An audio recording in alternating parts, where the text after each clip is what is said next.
আপনি ফেসবুকে একটা দারুণ পোস্ট দিলেন, আর পোস্ট দেওয়ার 10 সেকেন্ডের মধ্যেই দেখলেন একজন লাইক দিয়েছে।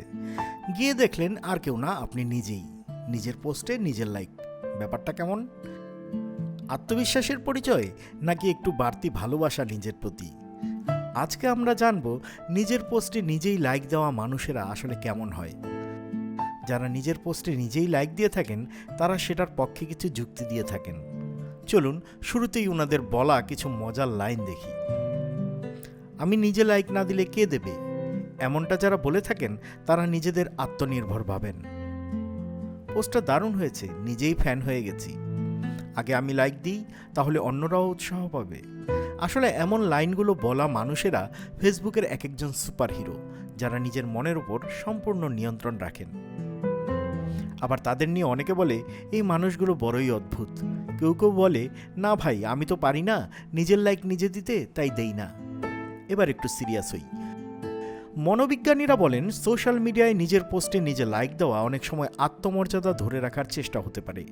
কিছু মানুষ মনে করেন আমি নিজেকে ভালোবাসি, তাই নিজের কাজকে মূল্যায়ন করতেই এই লাইক। আবার কিছু মানুষ নিঃসঙ্গতা থেকেও এটা করে, নিজেকে সাপোর্ট দিতে।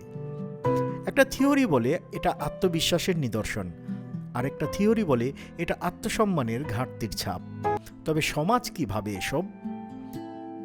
কেউ বলেন এটা ক্রিঞ্জ, কেউ বলেন সাহস তো আছে। তবে ইন্টারনেটের যুগে এমন কিছু নেই যেটা 100% সঠিক বা ভুল। নিজের পোস্টে লাইক দিলে আপনি হয়তো হাস্যরসের পাত্র, কিন্তু আপনি যদি নিজেকে সাপোর্ট না করেন তাহলে আর কে করবে? তাহলে কি করব? নিজের পোস্টে লাইক দেব না দেব না? উত্তর খুব সহজ। আপনার পোস্ট যদি আপনি পছন্দ করেন তাহলে লাইক দিন, এটা আত্মপ্রেম। তবে যদি অন্যের দৃষ্টি আকর্ষণের জন্য করেন তাহলে একটু ভেবে দেখুন আসলেই কি দরকার। দেখুন, সোশ্যাল মিডিয়ায় কিভাবে আপনি নিজেকে উপস্থাপন করছেন সেটাই আসল। লাইক দিলেন কি দিলেন না সেটা আপনার সিদ্ধান্ত। সবশেষে বলবো, নিজেকে ভালোবাসুন, নিজের কাজের প্রতি গর্বিত থাকুন। কিন্তু লাইক দিয়ে কি সত্যিই ভালোবাসা আসে? ভাবুন একবার। আর ভিডিও ভালো লাগলে আপনার সেই সুপারহিরো বন্ধুটাকেও ট্যাগ দিতে পারেন, যিনি অন্য কারো সাহায্যে নয় বরং নিজে একাই 100।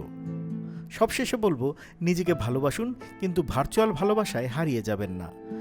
তবে ভালোবাসতে পারেন বাংলা ফ্লো পরিবারকে। একটা লাইক দিয়ে সংযুক্ত হয়ে যেতে পারেন বাংলা ফ্লো ফেসবুক পেজে। সাবস্ক্রাইব করে যুক্ত হতে পারেন ইউটিউবেও। টিকটক ও ইনস্টাগ্রামেও যুক্ত হতে পারেন বাংলা ফ্লো পরিবারের একজন হিসেবে।